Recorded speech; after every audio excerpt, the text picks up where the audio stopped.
Let me catch you up on where we left off, because honestly, my life has become so insane that even I need reminders. I just escaped a coordinated trap at my own office building. My business partner David had lured me there under the pretense of sharing new information, but it was really an ambush. I discovered that my fiancée Sophia's father, Richard Reed, was the mastermind behind the destruction of my company. And worst of all, my own laptop had been turned into a surveillance tool, feeding everything I discovered directly back to my enemies. But here's what really kept me awake that night. If they were watching my every move, monitoring my every conversation, tracking my every plan, how could I possibly fight back? It's Thursday morning, 6 days since my world collapsed. I'm sitting in a 24-hour diner in Queens, using a burner phone I bought with cash. No credit cards, no digital trail, no way for them to track me. Lila Torres, my cybersecurity expert, is sitting across from me looking like she hasn't slept in days. Mr. Cole, we need to assume all your normal communication channels are compromised. Your phone, your email, your home network, everything. So, how do we communicate? Smoke signals. Encrypted messaging apps on devices they don't know about. Cash transactions only. And we meet in different locations every time. Different locations every time. My life had become a spy movie, except the stakes were real, and the bullets were financial. Lila, I need to confront David directly. Face to face. Get him to admit what he's done. Mr. Cole, that's extremely dangerous. If he's working with these people, confronting him could put you at serious risk. I'm already at serious risk. My company is gone. My money is gone. My reputation is destroyed. What else can they take from me? Your life, Mr. Cole. They can take your life. She was right, of course. But sometimes you reach a point where the truth matters more than safety. Where you'd rather die knowing than live wondering. Lila, here's what we're going to do. I'm going to confront David this morning. But you're going to be recording everything remotely. If something happens to me, at least there will be evidence. And if he admits to everything, if he confesses on tape, then we take that evidence to the FBI, to the media, to anyone who will listen. My secure phone was buzzing. Text message from an unknown number. Board meeting moved to 9 a.m. Emergency vote. Come alone. David. Emergency vote. They weren't even pretending this was about normal business anymore. They were voting me out as CEO of my own company. Mr. Cole, this is obviously another trap. Maybe, but it's also an opportunity. If David thinks he's in control, he might get careless. Might reveal more than he intends to. Besides, this board meeting is happening whether I show up or not. At least if I'm there, I can defend myself. An hour later, I was driving to my office building. The same building I'd run from the night before. But this time, I wasn't running into a trap. I was walking into a war. The lobby was busier than usual. Security guards I didn't recognize. Men in expensive suits who looked like corporate lawyers. Everyone was preparing for something big. When I reached the 15th floor, the conference room was already full. My board of directors. 12 people who'd made millions investing in my company. Now they looked at me like I was a disease they needed to cure.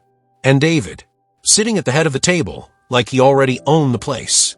Gentlemen, ladies, thank you for coming on short notice, David said. Notice how he was running the meeting. Not me. Not the CEO. Him. As you all know, recent events have raised serious questions about Ethan's leadership capabilities. Leadership capabilities. Like getting hacked by your best friend was a management failure. David, I interrupted. Before we start, can I speak with you privately? The room went quiet. 12 sets of eyes looking between me and David like they were watching a tennis match. Ethan, whatever you need to say, you can say it here. We're all friends. Friends. The words sounded poisonous coming from his mouth. Fine. David, I need to ask you directly. Did you have any involvement in the hack that destroyed our company? You could feel the tension in the room spike. This wasn't the polite corporate discussion they'd expected. Ethan, I can't believe you're even asking me that question. Just answer it. Yes or no. Did you help Marcus Gray hack our systems? David looked around the room, measuring faces, calculating responses. No, Ethan. I did not help Marcus Gray hack our systems. Technically true, maybe, but I noticed what he didn't say. He didn't say he hadn't helped at all. He didn't say he wasn't involved in any way. What about the meetings, David? What meetings? The coffee shop in Brooklyn. Tuesday night. You and Marcus. I saw you. Half the board members were looking confused. The other half were looking like they wanted to be anywhere else. Ethan, you're obviously under a lot of stress. Answer the question. Were you meeting with Marcus Gray or not? And there it was. The mask slipping. Just for a second, I saw the real David. Cold. Calculating. Angry that I'd caught him. Yes, I met with Marcus. But not for the reasons you think. What reasons? I was trying to negotiate. Get our money back. Get our data back. Negotiate. With a man who'd stolen everything. Without telling me. Without involving our lawyers or the FBI. And how did that negotiation go, David? He wasn't interested in negotiating. What did he want? He wanted you to stop investigating. Said if you kept digging, things would get worse. Stop investigating. Exactly what someone guilty would want. David, why didn't you tell me about this meeting? Because I knew you'd react exactly like you're reacting now. With paranoia and accusations. Paranoia and accusations. Like being suspicious of secret meetings was unreasonable. Let me ask you something else, David. How did you afford to hire that private investigator you mentioned? I told you. Personal loan. From which bank? That's personal financial information. Personal financial information. In the middle of a board meeting about our company's survival. David, our company is bankrupt. I'm facing personal financial ruin. But somehow you had $50,000 to spend on investigation? Where did that money come from? I could see some board members starting to look suspicious. Starting to ask themselves the same questions I was asking. Ethan, I think you should sit down. You're obviously not thinking clearly. I'm thinking more clearly than I have in years. David, show me the bank records for this personal loan. I don't have to show you anything. As CEO of this company, I'm asking to see financial records from my business partner that might be relevant to our current situation. Actually, Ethan, you're not CEO anymore. What? We took a preliminary vote this morning. Before you arrived. The board has voted to remove you as Chief Executive Officer. They'd voted me out of my own company. Without me present. Without even hearing my side. That's impossible. That's not how corporate governance works. Actually, it is. Emergency provisions. When the CEO is deemed incapacitated or acting against company interests. Incapacitated. Like I was mentally ill instead of investigating corporate espionage. Who's the new CEO? The board voted unanimously. I am. David Lynn. My best friend. My business partner. Now the CEO of the company I'd built from nothing. Congratulations, David. I'm sure Marcus will be proud of your promotion. And there it was. The flash of anger. The confirmation that he knew exactly what I was implying. Ethan, you need to leave. Security will escort you out. 2 security guards I'd never seen before. Probably hired specifically for this moment. This is still my company, David. Actually, it's not. Your shares have been frozen pending investigation of potential insider trading. Insider trading. They were accusing me of illegally trading stock in my own company. That's ridiculous. I haven't traded any shares. The SEC has evidence of suspicious transactions from accounts linked to your personal information. My compromised laptop. My stolen identity. They'd been making illegal trades using my credentials. David, you know that's not true. You know those trades were made by whoever hacked my systems. I don't know anything, Ethan. I just know what the evidence shows. The guards were getting closer. Time to make my exit before this got physical. Fine. I'll leave. But David, this isn't over. Actually, Ethan, it is. It's completely over. As I walked toward the elevator, I heard David addressing the board. Gentlemen, ladies, I know this is difficult. But sometimes leadership requires making hard decisions about people we care about. People we care about, like destroying someone's life, was an act of love. In the elevator, I had time to process what had just happened. I'd been removed as CEO, accused of insider trading, escorted out of my own building. But I'd also gotten something valuable. Confirmation that David was lying. His reactions, his evasions, his defensive responses, everything pointed to guilt.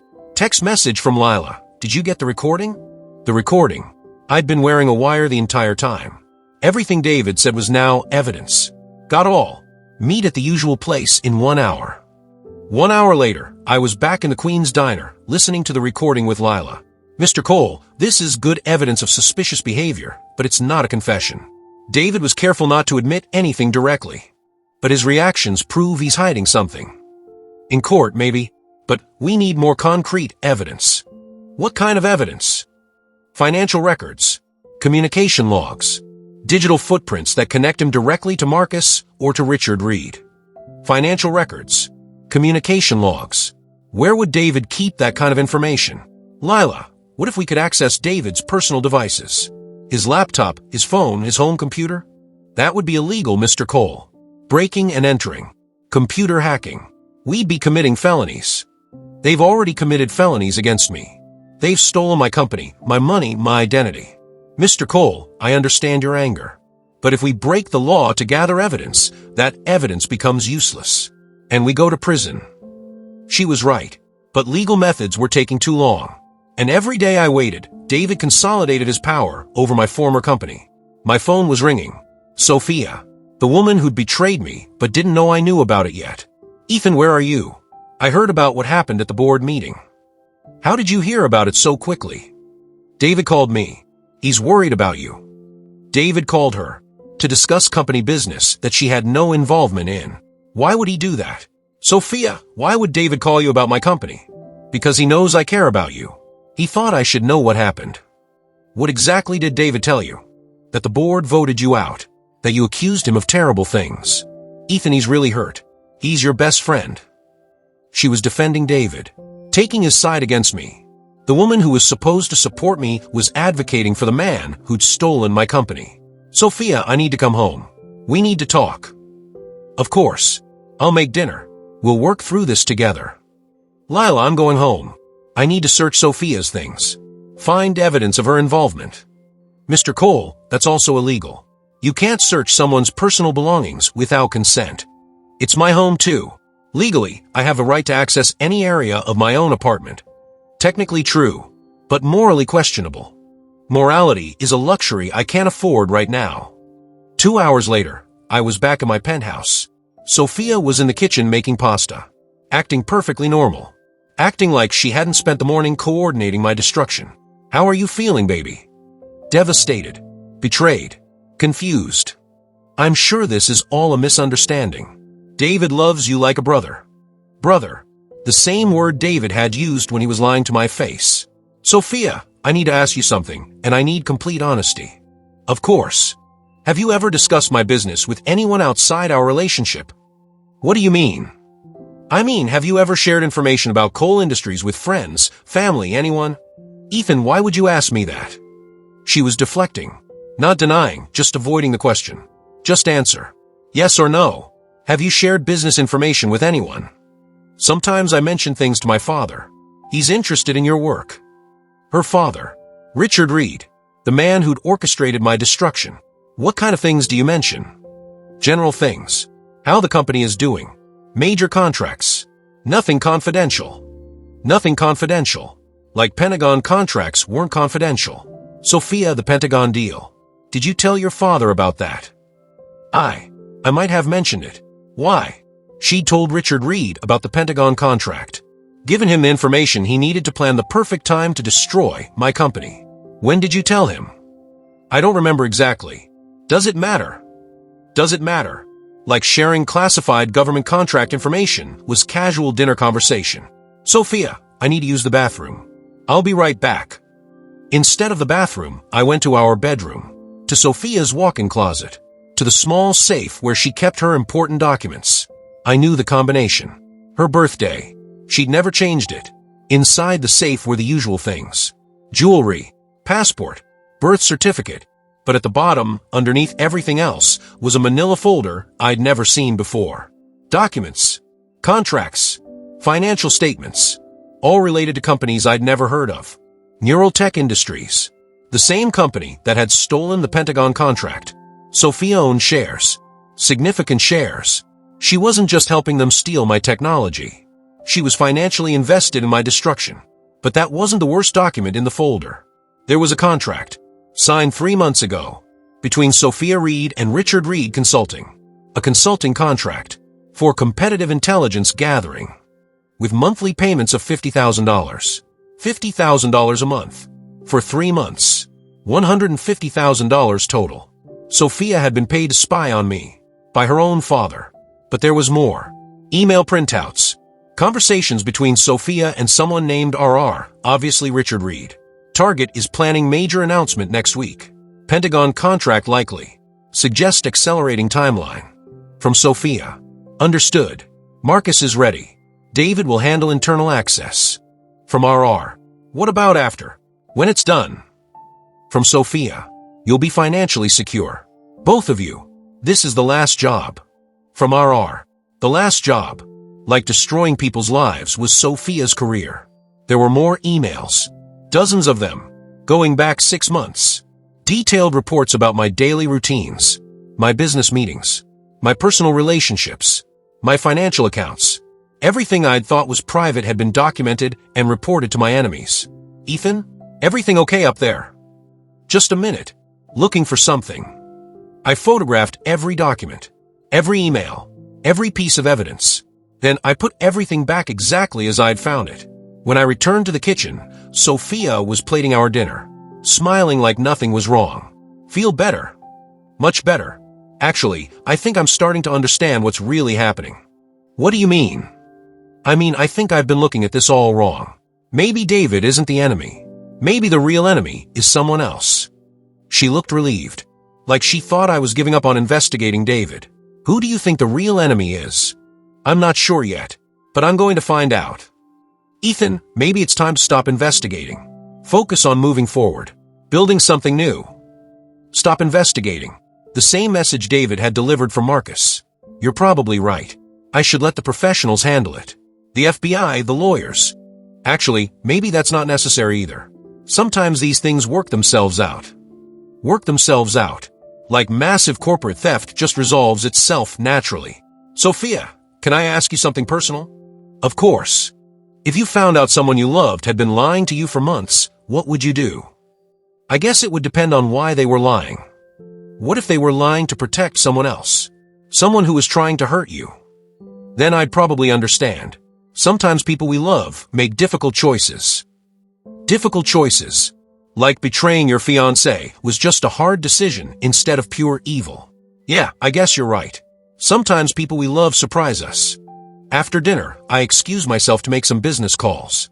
Instead, I called Lila from my secure phone. Lila, I found it. Evidence. Concrete proof. What kind of proof? Financial records showing Sophia was paid to spy on me. Email communications with her father. Ownership shares in the company that stole my Pentagon contract. Mr. Cole, that's incredible. That's enough evidence to build a criminal case. There's more. David isn't just working with Marcus. He's working directly with Richard Reed. This whole thing was coordinated from the beginning. I'm documenting everything you're telling me. Mr. Cole, you need to get these documents to the FBI immediately. I can't. They're in Sophia's private safe. Any evidence obtained illegally won't be admissible in court. Then we need to find another way to get this information legally. Or we need to force them to reveal themselves. Make them think they've won, so they get careless. What do you have in mind? I'm going to give them exactly what they want. Complete surrender. Total defeat. And while they're celebrating their victory, we'll be gathering evidence. That night, I lay in bed next to Sophia, the woman who'd been paid to destroy me. The woman who documented my every move for my enemies. But for the first time in days, I felt hopeful. Because now I knew the truth. All of it. The complete conspiracy. Richard Reed had planned everything. Used his daughter to spy on me. Used Marcus to execute the hack. Used David to take control of my company. But they'd made one crucial mistake. They'd underestimated me. They thought destroying my company would break me. They thought stealing my money would defeat me. Instead, it had freed me. Freed me from the illusion that the people I loved actually loved me back. Tomorrow, I would start phase 2 of my own plan. Not revenge. Justice. I was going to expose every person involved in this conspiracy. I was going to recover every dollar they'd stolen. And I was going to make sure they all paid for what they'd done. But first, I was going to let them think they'd won. Because nothing makes criminals more careless than the taste of victory. My name is Ethan Cole. I've discovered that everyone I trusted was working against me. My fiancé, my business partner, even my future father-in-law. But they forgot something important. You don't build a billion-dollar company by giving up when things get hard. You build it by playing chess while everyone else is playing checkers. And I'm about to show them what a real grandmaster can do. Next episode teaser. Episode 5, The Counterattack. I pretend to surrender while secretly building my case. But when Sophia discovers what I know, she makes a desperate move that changes everything. And the person who comes to my rescue? Someone I never expected.